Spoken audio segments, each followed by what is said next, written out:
Hello, my sweet book besties. It's Lucy. Welcome back to the channel. Today, we're vlogging!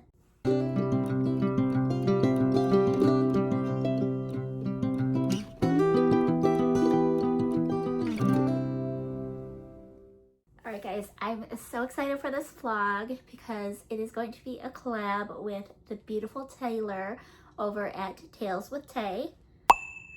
I will link her channel as well as her video for this vlog down in the description. If you are not following Taylor, Lord have mercy. I beg you, please go subscribe. Please go watch her video and bless Tay with a sub. This woman, this beautiful, sweet, kind-hearted woman has become such a dear sister to me. She was one of the co-hosts for my very first Tinsel and Tales, and that's how we started getting to know each other a little bit, but we really started getting to know each other better. Our friendship really started blossoming when we were both co-hosts for Amanda's Southern Charm Readathon in 2025. Again, if you're not subscribed, please go do so. Stop living under a rock and go check out Tay. She's great. She is amazing. I love her so much. All that to say, Tay and I do not read the same. We do not have the same tastes in books at all. She's very much a pretty strict fantasy, fairy tale retelling, historical girly. Okay, she dabbles in contemporary, but she pretty much, yeah. I am pretty much the opposite. I read mostly contemporary. I dabble in historical, I dabble in fantasy. I don't love fairy tale retellings, if I'm being honest. At least not the ones I've read. So very, very different. We even don't like the same classics. Like, she loved Pride and Prejudice, hated Emma. I'm the opposite. I loved Emma. I did not like Pride and Prejudice. Little Women is one of my favorite classics of all time. She DNF'd it. We don't read the same. So we thought a collab would be really entertaining. We decided to go to each other's Goodreads and select a book off of each other's 5-star to read. And I'm also a little nervous because what if she hates the book she selected? If you want to know what book she chose and what she thought of it, you'll have to go over and watch her video. I'm not going to talk at all about it. I know what book she chose, but I'm not going to. You have to go watch her video if you want to know what book she chose, okay? For this vlog, for this video, I am choosing to read. I chose to play it safe a little bit. I could have done a fantasy. I probably should have done a fairy tale retelling since they're not my favorite. That probably would have made it really entertaining, but I decided to play it a little bit safe and go with a historical because historical isn't my favorite, but it's less out of my comfort zone than fantasy or fairy tale retelling. So I am going with Waves of Mercy by Lynn Austen. I don't really know anything about this story other than it's a historical Christian romance that's dual timeline, I believe. And I believe there are 2 female protagonists that we follow. Aside from that, I know nothing. I know nothing about the book. So let's go ahead and read the back. Let's find out together what this book is about, okay? Haunted by the unknowns of their pasts, 2 women search for answers along the shores of Lake Michigan. Chicago socialite Anna Nicholson retreats to the Hotel Ottawa in Holland, Michigan, after breaking her engagement with her wealthy fiancé. Filled with questions about her newfound faith and troubled by a recurring nightmare, Anna finds solace in Dirk Vanderveen. Dirk? D-E-R-K? Is it Dirk? I think it's Dirk. A seasonal hotel worker who plans to go into the ministry.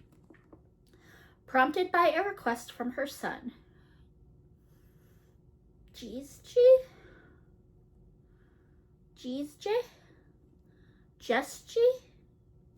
It can't be a Jesji. It has to be a G. G-E-E-S-J-E. Maybe the S is silent. Maybe it's Gigi. De Jong begins to sift through memories of emigrating from the Netherlands Wow, let me try that again. Prompted by a request from her son, Gigi de Jong begins to sift through memories of emigrating from the Netherlands almost 50 years ago. As she writes them down for the semi-centennial anniversary of the town's settlement, her story takes on a life of its own, as she honestly and painfully recalls her regrets, doubts, hardships, and joys. Her story captivates Dirk, who sees similarities between Gigi and Anna and wishes to bring the two together. Past and present collide as Anna and Gigi seek clarity, but neither expects the revelations that await them.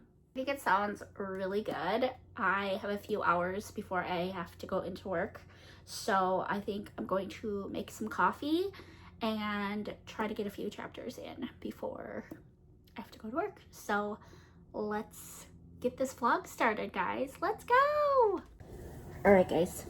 Just finished feeding the huskies, and now I'm going to have some iced coffee. I don't have any ice. I have ice cube trays.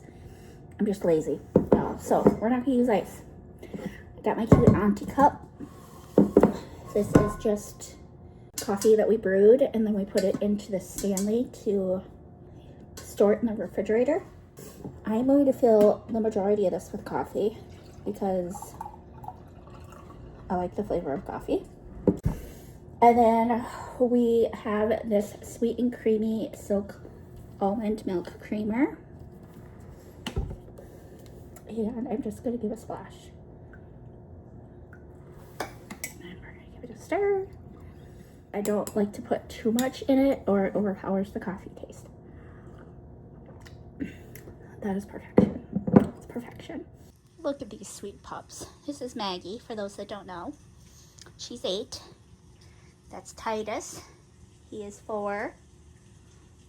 This is Rocky. He does not actually belong to us. He belongs to James, our friend. But he is definitely part of the pack. He is such a sweet boy, and the pack loves him. And we love him. And he is with us a lot. So he's basically one of ours.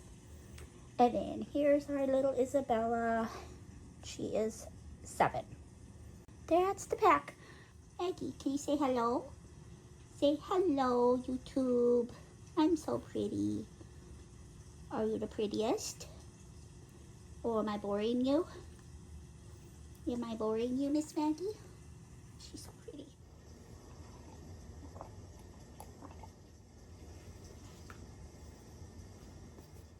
What does Maggie need? Do you need pets? Do you need pets? You're so needy. So demanding. What's the matter? What's the matter with the Maggie? What's the matter with the Maggie? The rest of your pack is napping. Why can't you take a night? You could lay your head right here. You could lay right here. You want to do that? Want to lay right here? I tell them I'm the best girl. I'm a very good girl, aren't you? Yeah. Okay. Anna's kind of a snob. So her and Dirk just met. He mistaken her for some chick named Elizabeth. He was like chasing her and like, Elizabeth, and Anna's like, who are you talking to? And he's like, oh, you're not Elizabeth, but you look like the spitting image of her. He's like trying to be really polite, trying to like have just a regular conversation. And first of all, she keeps comparing him to William, her ex-fiance. Second of all, I gave up the idea of sailing the world when God called me to the ministry a few years ago. Dirk finishes. What an odd thing to say, that God called him. I want to ask him what he means, but he stands up. I need to get back to work. It was very nice meeting you, Miss Nicholson. I hope we can talk again soon. So, like, Dirk is being super, super friendly and sweet and nice and gentlemanly. And Anna says, she's such a little snot. Good day, I say with a polite nod, but I doubt we'll speak again. I can't imagine that the Hotel Ottawa would encourage conversations between staff members and guests. I watched Dirk lope across the gate, wondering how he'd dare to approach a woman of my social standing. Like, how snotty and entitled. Right there, I don't like Anna. That comment right there makes me really not like her. She's gonna have to have some major character growth. I really like Dirk already. He's very gentlemanly. I have a feeling he's gonna break down some of her walls, and writing's really good. Really good. Alright, I'm just starting chapter 5, and this is G's G. That's how you spell it. And it's 1897. So there was one chapter that was written in 52 years earlier. So chapter 3 right here. City of New Orleans. Or not New Orleans, the city of the Netherlands. City of Leiden, the Netherlands, 52 years earlier. And I do find it interesting. All of the chapters so far, except for chapter 3, this one that takes place 52 years earlier, are written in first person present, which we all know, not my favorite, but it's still really good writing. Chapter 3 is actually written in first person past tense. So I find it interesting. I think this is like her writing her story. So it's like her journal entry that she's going to be submitting for the centennial. I have some theories. I think we're going to find out that Gigi and Anna are related somehow. Whether it's great grandma or great aunt or something like that. I have a feeling there's going to be some ties there. Some familial ties. Because Anna is actually adopted. We find this out pretty early on. And we don't really know anything about her, the biological side of her life. So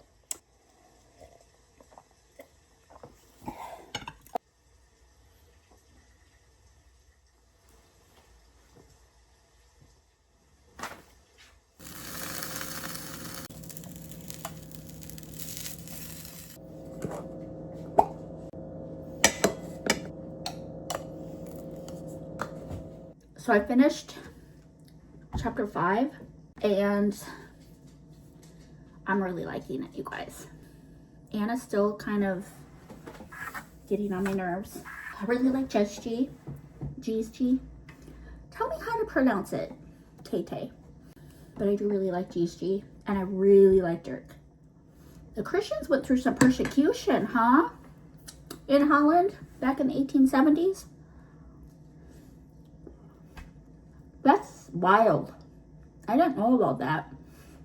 So there's a group of people, G's family included, in the Netherlands who have separated from the mainstream government-ran church, and they're known as separatists. They just want something a little more legalistic, I guess, like less diluting of the 10 Commandments is how they worded it. Gigi's family went through it. Like, they've already packed up and moved from where they were living to another town that had more separatists in it, and they're still undergoing persecution. Like, in the first town they were in, they would like throw rocks and like breaking their windows. Like a rock hit Gigi's dad in the head. For a while she was talking to her father's helper, assistant guy. His name's Martin, and I thought that there was going to be a romance between those two because Martin is like smitten with Gigi. But now the government has like mandated them taking in these soldiers and helping, like giving them a roof over their head and like giving them food. There's a dude in the group, his name is Hendrik, and Gigi has taken to Hendrik. So I think there may be a little love triangle between Martin and Hendrik and Gigi. And I kind of feel for Martin because he's so sweet and like such a dear, and like he really loves Gigi. And Gigi's kind of turned up her nose at him, like he's too shy, he's not, you know, I can't see him leading my household, that kind of thing. Hendrik has surrendered his life to the Lord, so now that makes him an eligible, you know, contender for Gigi. And G's thinks she's in love, and I don't know. I'm rooting for Martin, though. I'm really rooting for Martin.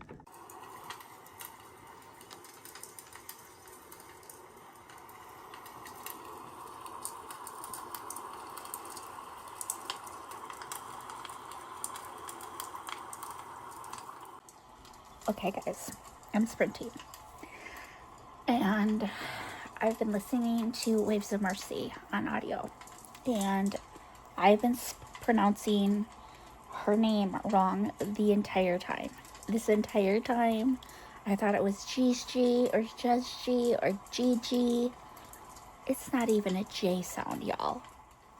Keisha? How? It's a K sound, almost.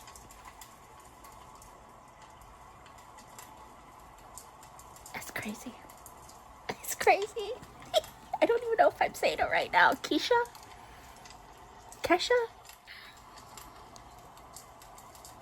I gotta go back and listen.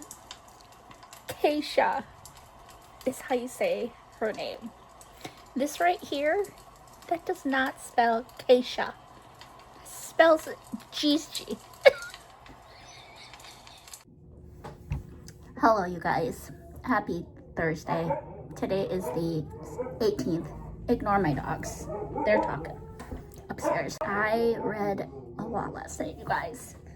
I have to go to work in less than an hour, but I wanted to give a quick update. Sorry, I just came out the shower.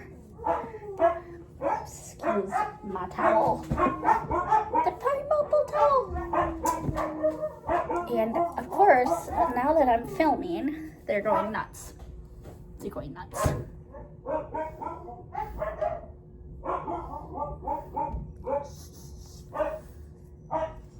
That's Titus. Okay, I wanted to update you on Waves of Mercy because last night after sprints, I kept reading. I'm not quite at the halfway mark. There are 40 chapters, and I am on chapter 14. I think that my suspicions, my predictions are coming true. I am pretty sure that she is somehow related to Keisha. Anna's coming around. She is seeing, I think, how self-righteous she's been. She's in a huge predicament right now because her ex-fiance is trying to make amends. And the reason they broke things off is because he forbade her from going to the church. And Anna disobeyed him and went to the church anyway. And her parents are thinking that it wasn't the most unreasonable request.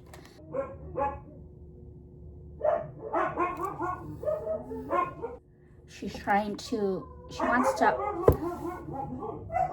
Okay, sorry. I had to wait for them to stop their yapping. Steve shut the door up there too, so hopefully if they start yapping again, it'll be a little more quiet. Anna is wrestling with a desire to honor her mother and father, but also honor the Lord. And she knows that forsaking religion, forsaking the church for her beau, if you will, would be dishonoring the Lord. So she's really, really wrestling with that right now. Yeah, she's not as annoying as she was at first. It was just that one little remark she made about Derek and how dare he approach someone of her status, or whatever it was she said. That didn't sit right with me, but it could have been just a flippant remark that was stress-induced and in the moment too, so I say those all the time. So I'm gonna give her a little grace. But yeah, I just wanted to update you guys that I got quite far last night, 14 chapters in, and I'm really enjoying it. So hope you guys have a good Thursday. I will touch base when I'm about halfway through, and yeah, I'll see you then. Okay, bye. Hello, besties. Welcome back to the vlog. Today's Friday, June 18th. It is about 8:30 p.m. I am at home alone. I am sitting here at my craft table doing some diamond art. I'm going to do that and listen to Waves of Mercy and hopefully make some significant progress on this book. I picked up the audio per Taylor's recommendation. She said that it is fantastic, and she said it would probably help with pronunciation because some of the names are, you know, in Dutch or whatever. It's actually been a good time. I am on chapter 21, so I'm exactly 50% through according to Audible. I can tell you right now that I do not like 20-something-year-old Keisha. She's acting like a petulant child. I want this, I want that, I want to go home. Martin, I'm just going to take advantage of you and use you because I know you love me and you'll do whatever I ask you to. She's being very, very selfish. And my heart's breaking for Martin because he loves her so much. Will Keisha abandon her family to run off and fulfill her selfish desires? Or will she honor her marriage vows? But I love 60-something-year-old Keisha. I love her so much. And I'm really actually excited to see her growth from the petulant 20-something that she is to the beautiful, wise, selfless 60-something, God-fearing woman of faith that she becomes. I think it's just going to be a beautiful story, and I can't wait. It's feeling like a 4.5 right now with very strong potential for a 5-star. It could knock them out the park, y'all. This could be another favorite of the year. I love the writing. I love the faith content thus far. All of the characters are so well done. The plot, really beautiful. So it's got a lot going for it. It's got a ton of potential. And so right now it's going to come down to the ending, I think. So far, so good. Good choice, Tay-Tay. Good job. It's like almost 2 a.m. on Saturday, the 19th of June. I have 32 minutes left of this book, y'all. I have finished my diamond art. I will definitely show you guys what the finished product looks like.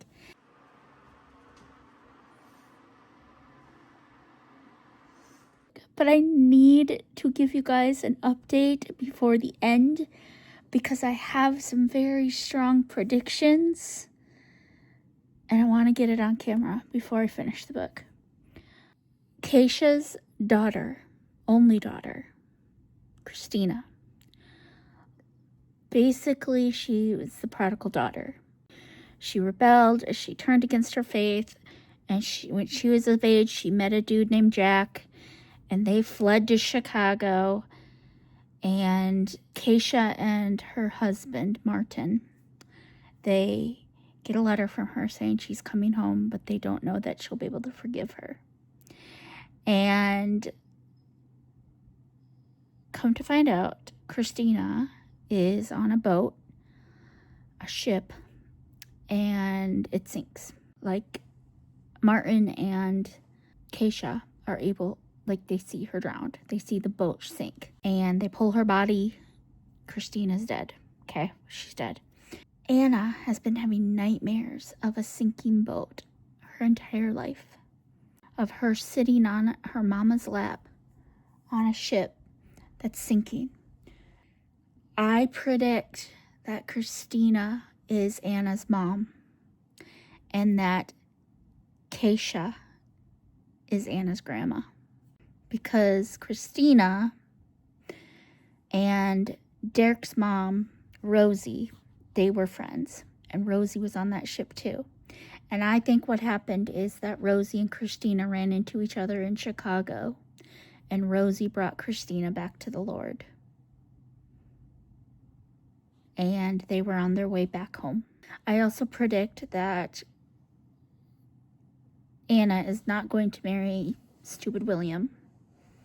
They're going to break off the engagement somehow. I don't know how. In the next 23 minutes, somehow that engagement's going to end and she's going to end up with Derek. Oh my gosh. I'm going to cry because it's such a beautiful story. I'm going to cry, guys. I'm going to cry. It's so good. It's so well written. I'm probably not going to update till tomorrow, but I'm going to finish right now.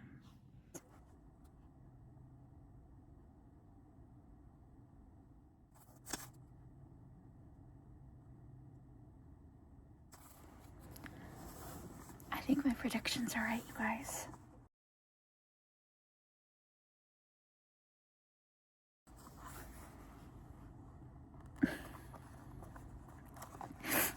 It's so good, you guys.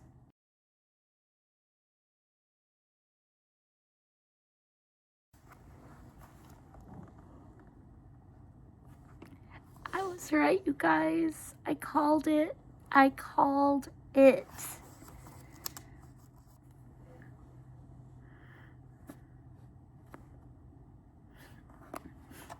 Chapter 38.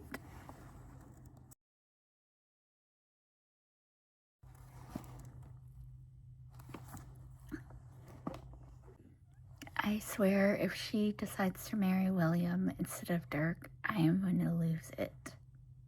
I'm going to lose it.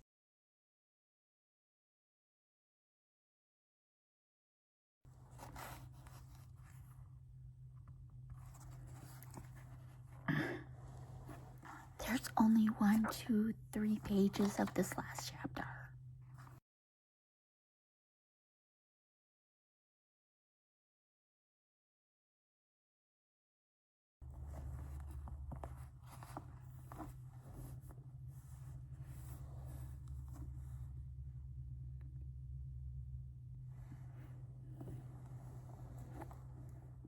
It is the 23rd of June, and I haven't vlogged for a while.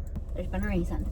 So, I literally binged Waves of Mercy. I just started listening to the audio, started working on some diamond art, and just literally binged the book. And poor Tay-Tay, I left in the dust. And I texted her, I go, I finished the book. And she's like, Lucy! We're supposed to stretch this to July. So, for the last couple days, I've been kind of just waiting for her to get caught up, or at least get close to finishing, you know?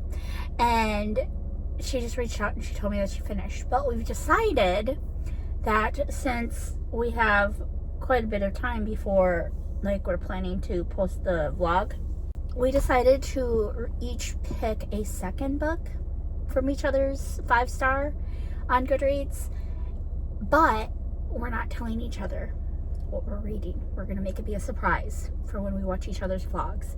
Since I read a historical for this first book, I decided to peruse her contemporary because Tay-Tay is quite picky with contemporary, and contemporary is my jam.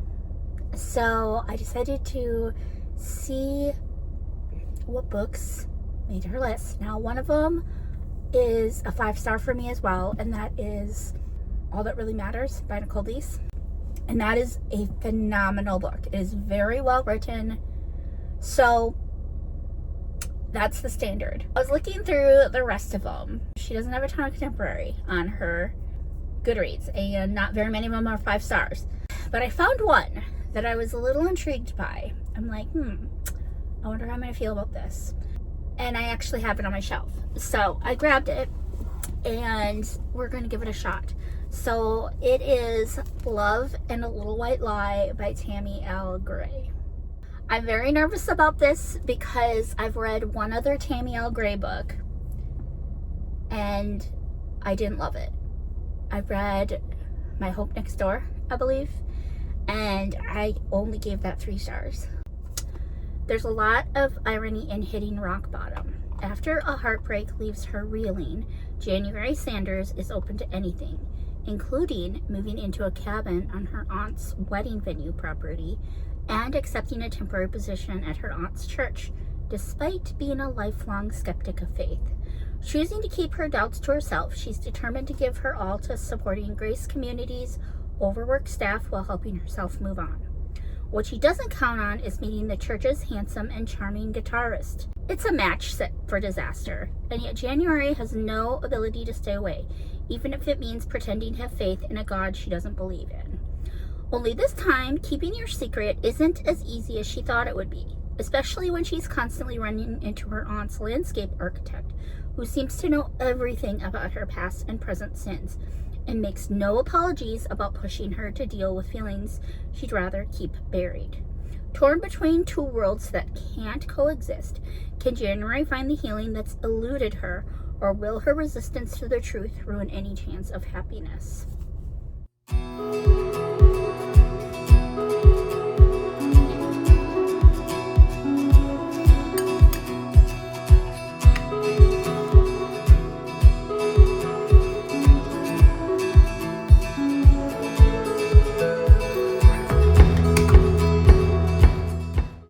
Okay guys, I just finished chapter 1. Initial thoughts. I'm invested. I'm invested. So we're following this chick named January, who is an atheist. After having her heart broken, she has just moved in with her aunt, Noreen, who is a born-again believer, and she's like in an interview for a job at a church. Under false pretenses, kind of, because he asked her, like, what brought her to where she's living. I can't remember the town. She's originally from Georgia. I'm guessing where is it? Texas. She's just moved to Texas. And she told him that she just wanted to change, because he asked her, like, why she moved. And she said she just wanted to change. But really, in fact, she found the love of her life, her soulmate, packed her bags, emptied her savings, if you will, and followed him to San Antonio. And he got drafted for the military, and while he's away, he met someone who was more his soulmate. And so he asked her politely to be out of his apartment by the time that he came back, and she was broke, apartmentless, jobless basically, and so she ended up back with her aunt. I don't know much more than that, but it sounds like she's really been hurt, and I'm excited for her come to Jesus moment. I think it's going to be really good. I think it's going to be powerful. Yeah, I'm going to read another couple chapters, and then I'll check in. Okay. Alright guys, I just about to start chapter 5. So we're chapter 5. I've got Titus here with me. Titus! Hi! Can you say hi to YouTube? Say hello, YouTube. I'm so handsome. See, my eyes make me look so distinguished. Do my eyebrows make me look so distinguished? He's such a distinguished gentleman. Such a distinguished gentleman. Should I poke your eye? Should I poke your eyeball?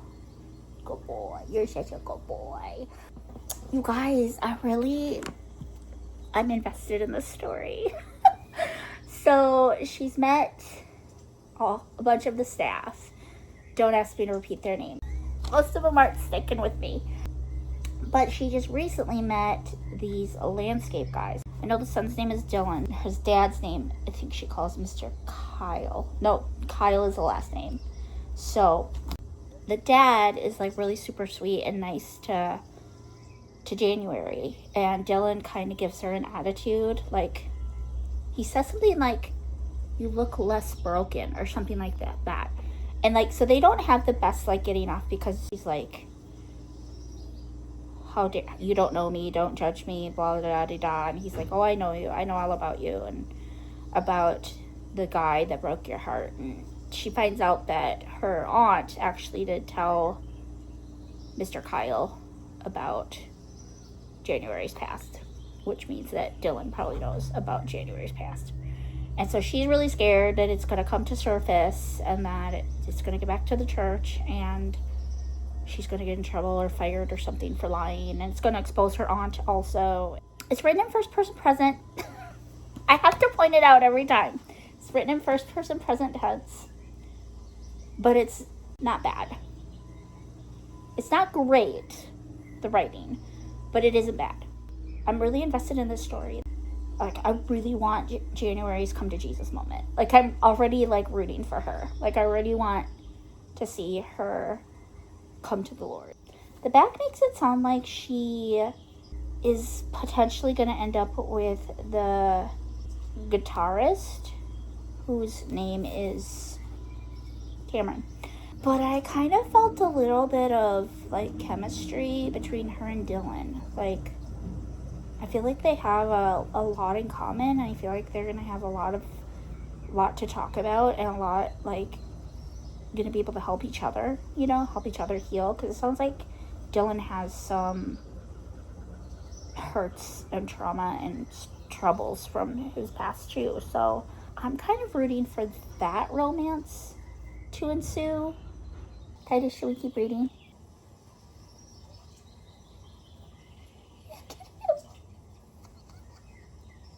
Very interesting comment. She says, Mom believes in fate and karma. I don't believe in anything except my own abilities. Good things happen when you work hard. Bad things happen when you're stupid. I don't like that. It's an accurate way that atheists see things. But here's the thing. Everyone's human. No one's perfect. Everyone makes mistakes. Everyone screws up. I don't know. It's just causing me to pause because it's so funny.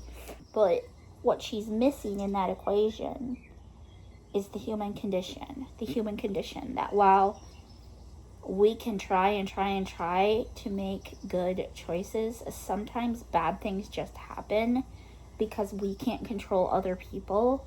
Someone else's stupid decision can affect me. For example, our car.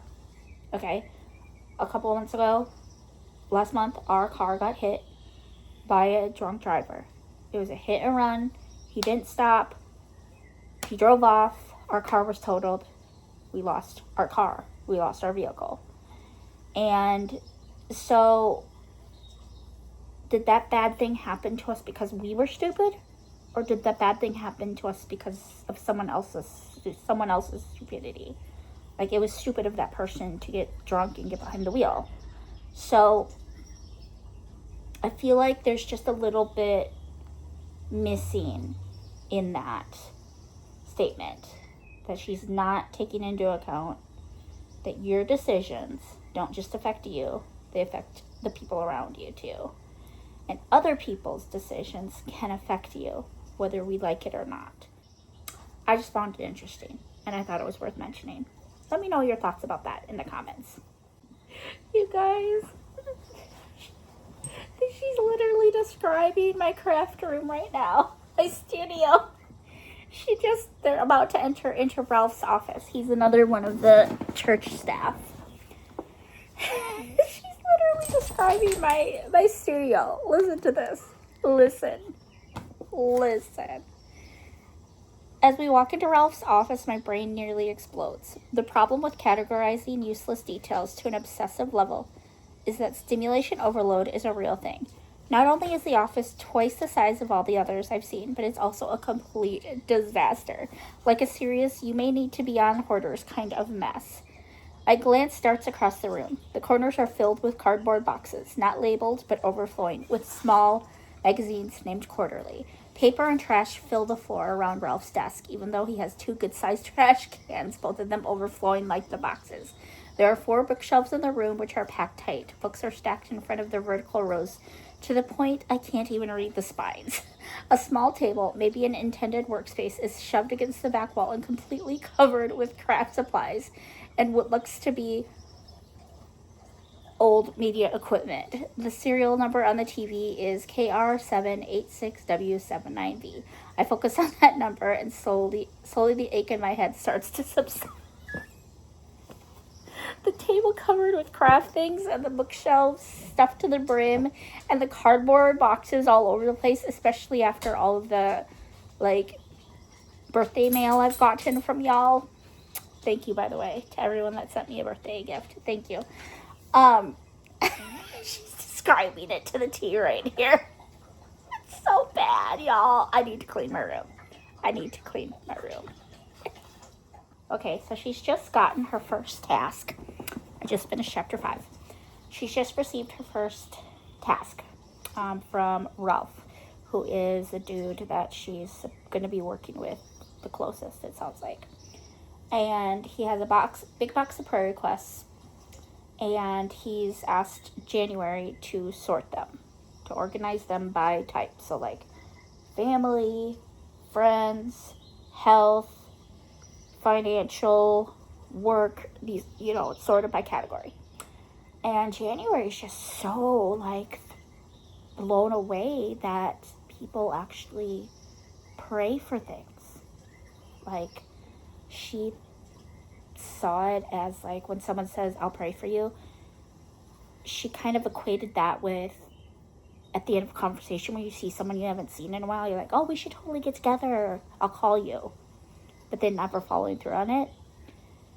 And that makes me really sad. But also there's some truth to it. Like, there's some conviction there. Like, when I say I will pray for you, how often do I genuinely stop and pray for that person? And maybe it's not because I don't want to, or that I don't genuinely intend to pray for that person, but how often do we forget? How often does it slip our mind? At the end of the day, when we're saying our prayers, do we remember all of the things that we said? Oh, I'll pray for that. I should pray for that. I will pray for you. It's very convicting. I'm really liking this. You guys,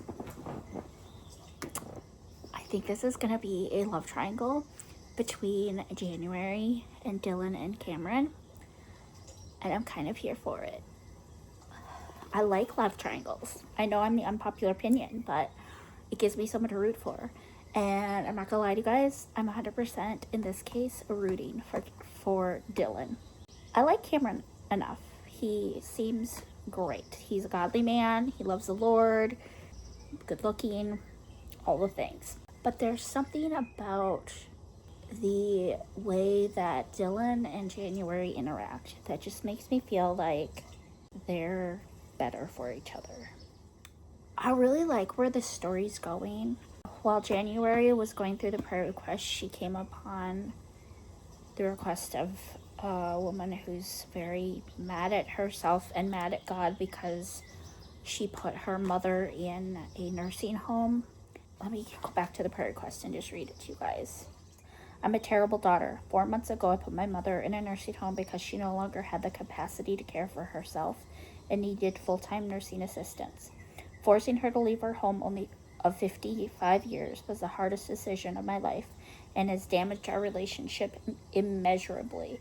She's called me a traitor, a liar, a thief, and many other words I won't repeat.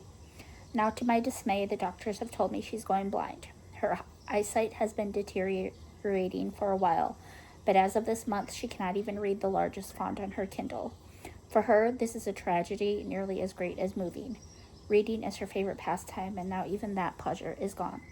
I know I need to visit more, to be her eyes for her, but I can't seem to get my feet to move. I feel lost and completely depleted, and truthfully very angry at God and at her. Please pray for the Lord to give me perseverance and forgiveness, and to bring someone into her life who can fill the gap until I find the strength to take my rightful place by her side once again. That particular prayer request really moved January to the point where she wants to go be that person. I'm guessing she's gonna go to the nursing home and visit this woman and unknowingly be Jesus to her. I really like how the author is showing how when we just plant little seeds, it allows him to do his thing. And that's what is happening in this story. January's an atheist, right? She might be more she's an agnostic more towards an atheist because she doesn't think that she believes that God's real. But like, first of all, that she has taken a job at a church, that she's surrounded by all of these people who are godly. And little nuggets are being dropped in her lap, just from little conversations, and now this prayer request that she's feeling an impulse to fulfill it. I have a really strong feeling that the one person who's going to influence her the most, probably in her faith, is Dylan, the other one who seems a little more broken and who probably doesn't have a very strong faith of his own. And I'm here for it. I'm so ready to read this. So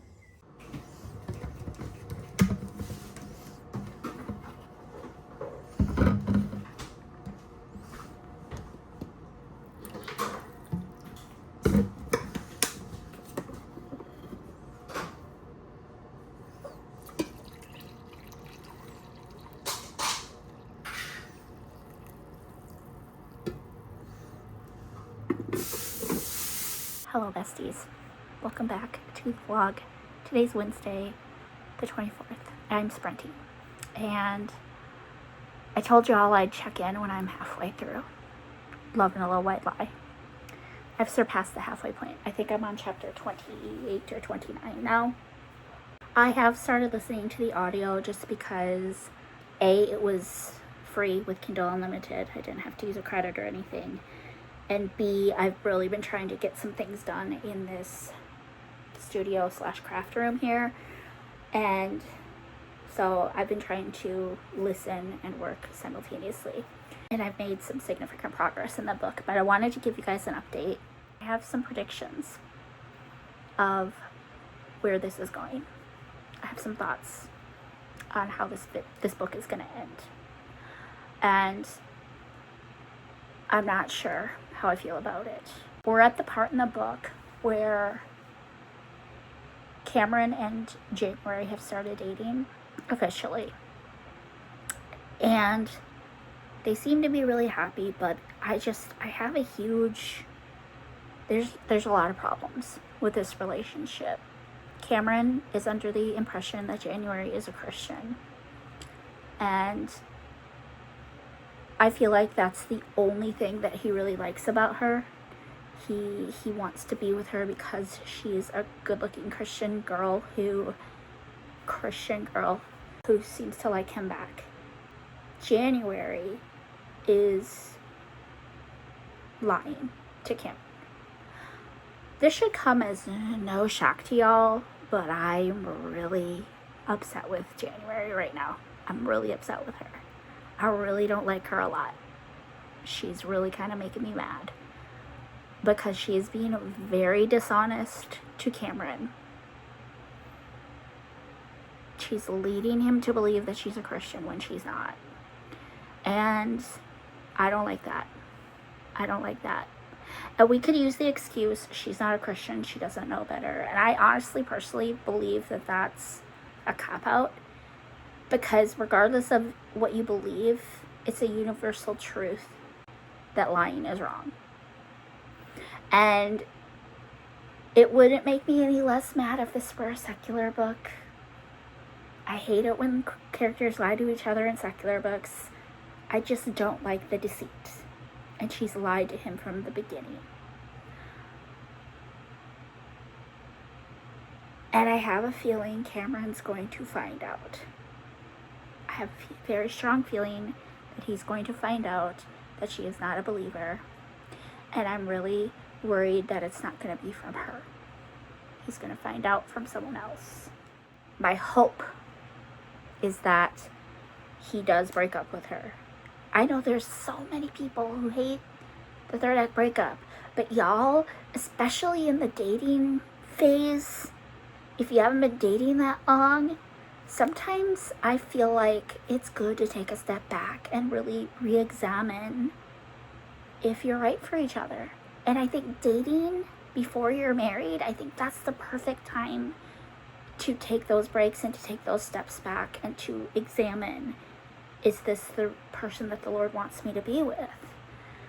So third act breakups don't always annoy me the way that they seem to annoy everyone else in the community. And I really am hoping that Cameron breaks up with January. I really hope he does. And I really hope that after January has her come to Jesus moment, he doesn't take her back. Because their whole relationship is based on a lie. I think Dylan's more suited for her because he knows her and he's accepted her and met her where she's at. He knows her secrets. He knows that she doesn't believe. I'm really scared to see how it plays out because I have a feeling that there's going to be that third act breakup. And my fear is that he's going to take her back after she has her come to Jesus moment, or try to take her back.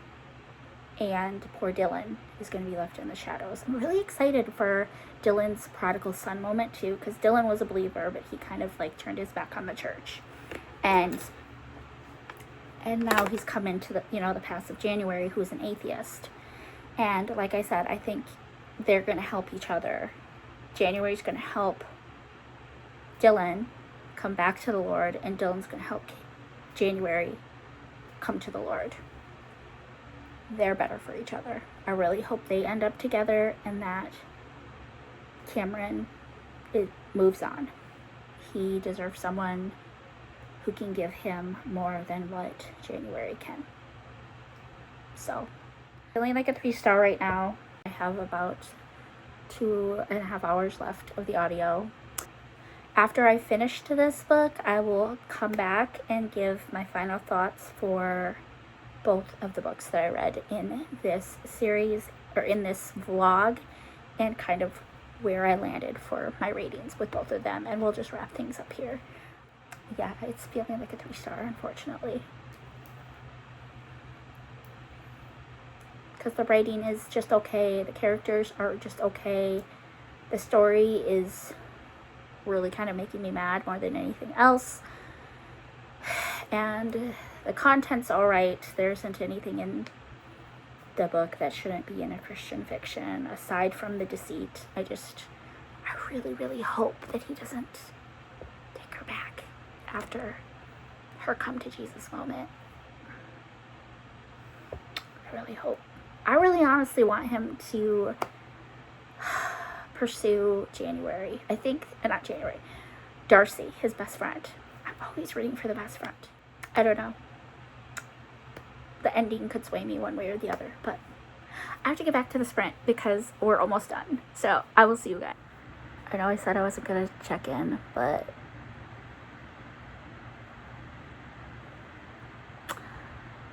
I stand corrected. She's going to tell him. We're at the part where January is going to tell Cameron that she doesn't believe in God.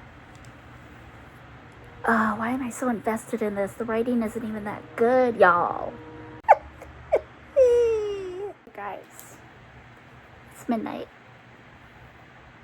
What I thought was going to happen happened. She told him, and he broke up with her. And I'm actually impressed that she told him that he didn't hear from someone else. That makes me less angry at the situation, because she's being forthcoming about being dishonest, and she seems really repentant and sorry for the way she treated him, which I appreciate. I don't want them to get back together after she has her come to Jesus moment. I want him to be with someone who's honest with him from the beginning. There's a cute moment with Dylan though, because he basically kidnapped her when she was wallowing and roped her into being his +1 for this wedding that he got roped into being a groomsman for. And so they had a little moment. They were dancing, and I just like that he's accepted her as she is, that he knows the truth about her and still loves her, and there's no deceit there. They've been pretty upfront and forthcoming from the beginning, so Still rooting for Dylan. I'm seeing some character growth with January. I'm anticipating the come to Jesus moment. I'm really anticipating Dylan's prodigal son moment when he comes back to the Lord. That's going to be epic. Overall, it's good. It's okay. I'm enjoying it. Like I said, I don't hate it. I don't love it, but I'm enjoying it enough to where I don't know. At this point now, I'm wondering who the second book is about, because it's a trilogy. There are 3 of them. So I'm wondering who the other 2 books are about. I'm going to have to look and see. So if one of them's about Cameron getting a significant other, that would be amazing. I'm going to sign off for now. This could be a 3.5 to 4 star. It's 3.5 right now because of the character growth that's happening with January. Still, the writing still isn't my favorite. It's not bad, but it's not like, oh my gosh, the writing's so good. 3.5. It's 3.5 right now. A lot of it's going to come down to the end. A lot of it's going to come down to what happens between January and Dylan and Cameron, and how that all plays out. So I will check back. Okay, bye-bye. Okay, guys, I just have the epilogue left, and I figured I should stay true to Lucy vlog fashion, and read it on camera. So we are on page 357. We're at the epilogue. Y'all, the end. This ending. It's so good. It's so beautiful. I'm so glad things worked out the way that they did. Her and Cameron split amicably. He joined Bryson's band and went on the road with him. And January and Dylan are together. January had her come to Jesus moment. I feel like it was a little underwhelming. It was missing just a little something to be the perfect come to Jesus moment. I don't know what it was, but the growth that she's experienced, the beautiful character development of January, going from just this very selfish, manipulative, deceitful, self-gratifying woman to this beautiful, selfless, self-aware, like just self-aware of how selfish she's been, and really, really, really lovely. And I love the relationship between her and Dylan, and she's seen that friendship blossom, and his, coming back to the Lord is so lovely as well. Not quite the punch that I was looking for, but still lovely. And just the fact that they're together, and I'm really rooting for her mom now. I really want her mom to just come to the Lord. Like, she needs to come to the Lord. Can we have a book about her mom? Because that would be so great. Okay, we're gonna read the epilogue, y'all. Let's go.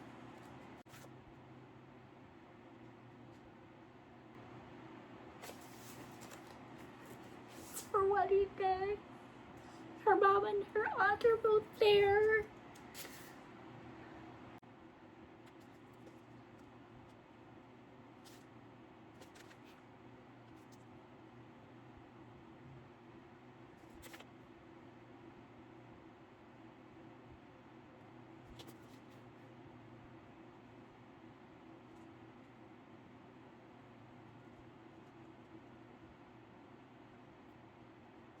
Mom just signed the deed for the land over to her. Forgot to tell you, there's like this land that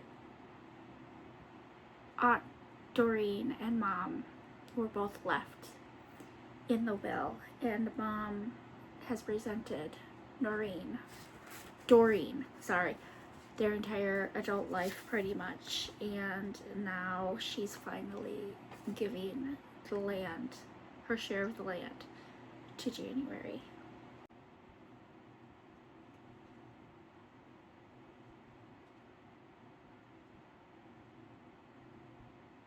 Mom still doesn't believe in God, doesn't believe in marriage, doesn't believe in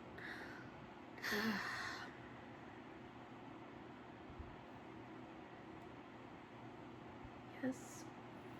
Dylan's and my relationship wasn't born out of attraction and intense emotion. From the beginning, it was real, rooted in friendship, strengthened through pain and loss, and now solidified in equal faith. Maybe one day my mom will understand that kind of love and stop the roller coaster she's been on. I know I'll never quit praying for that very thing. Mom fluffs my dress and pats under my eyes with a brush of powder. When I fully pass her inspection, she opens the door, too choked up to hide that even though she doesn't much believe in marriage, she still understands the gravity of what I'm about to enter, a covenant with a man who I know will never stop loving me. It's amazing how life can change in a flash. 1 year. That's all it took to transform my world. I walked into Grace Community lost, broken, and desperately searching for meaning in my life. Now I know exactly who I am. I take my first step through the door and onto the path I could walk blindfolded until I see Dylan standing by my favorite tree. He's in a dark suit and tie, his hair is trimmed, and his eyes look on to mine as if we're the only two people in the universe. Maybe we are, because in this moment I'm not running or hiding from something I don't want to face. This time I'm walking forward, intentionally, purposefully. I guess Doreen was right about God's plan, after all.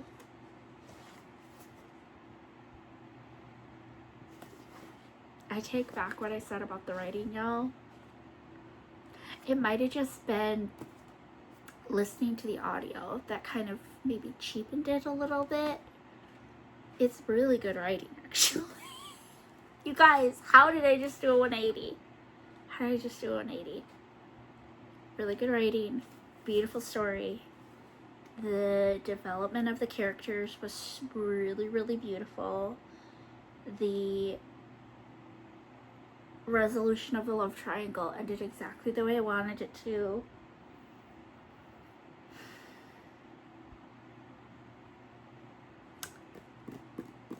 This might be 4.5 stars, y'all. Is there anything I didn't like about it? Aside from the line. I still don't love the line, but here's the thing. She repented. She repented. She confessed that she was wrong. She was repentant. And she made it right with the people in her life, with the Lord. She was truly sorry. Guys, this might be 5 stars. All right, friends, we are going to go over my final thoughts. I'll share my final rating, like where I landed, and we're gonna wrap up this vlog. It's been a long one, y'all. It has been a long one, but it was so much fun. It was such a blast. We're gonna wrap up these 2 books, but let's start with Waves of Mercy. 5 stars. This was easy 5 stars for me. I love the writing. I love the characters. I love the story so much. Faith content was beautiful. And the ending was just lovely. It was so satisfying. I did learn that there is a second book. Maybe a third? Is it a duology or a trilogy? You'll have to let me know in the comments. Definitely planning to continue the series. I definitely want to read book 2. It is on KU. Hoping to do that this fall, probably. But it was just a lovely story overall. Everything about it, just loved. Highly recommend, especially if you're historical girly. This is phenomenal storytelling at its finest. Lynn Austen is incredible. Highly recommend. 5 stars. Love and a Little White Lie. This one I had to mull over a little bit. but I also landed at 5 for this. It started off just okay. The first 50% of the book was just okay. It wasn't until I passed that 75% mark that I did a 180 and I just fell in love. Going back and looking at it, the writing actually is really, really good. I really like all of the characters. I love the story and I love the faith. Those are the two things I think that kept me reading. I was never bored. I'm going to tell you that right now. I was never ever bored. The plot kept me wanting to read. Wanting that come to Jesus moment, wanting that pivotal point for her is what kept me reading. But the ending is kind of what sealed it, y'all. The ending was so good.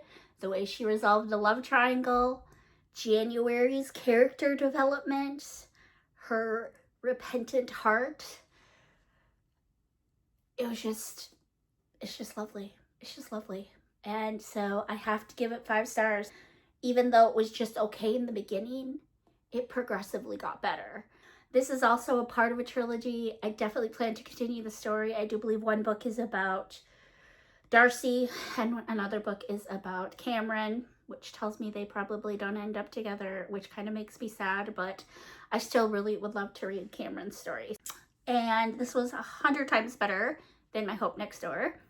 Maybe I need to physically read that one. I don't know. The audiobook just didn't do it for me. And that's kind of how it was here. The writing, when I was physically reading it in the beginning, was really good. Listening to the audio made me, it was a little lackluster listening to the audio. So maybe Tammy L. Gray is one of those authors that I just need to physically read. I can't do the audio. So maybe I'll go back and reread this cover to cover physically. It'll probably even make me a little bit more, but definitely going to continue this. So very successful collab, Tay. Very successful. I don't think it was as successful for Taylor, y'all, because I know for a fact that the second book she read, and that I don't know, the one who was gonna surprise me with, I know for a fact she DNF'd that one. And I doubt she gave the other book 5 stars. I would be very surprised if she gave it anything higher than a 4. So, very excited to watch her collab. We haven't been talking about the books or anything like that pretty much this entire time. So I'm very excited to watch her vlog and hear her thoughts. I will link her video as well as her channel down in the description. Like I said, if you aren't subscribed, I can't stress enough how much you really should be. She is so great. She's so lovely. She has such a beautiful heart for the Lord. And yeah, I just love her channels. This collab was such a blast. I had so much fun. I hope that we can do another one in the future. I'm sure we will. Thank you for everyone that watched. If you made it this far, let me know in the comments which book you think you would like better. If you've read them, let me know which one you do like better. I love you all so, so much, and I will see you very soon with another video. Bye.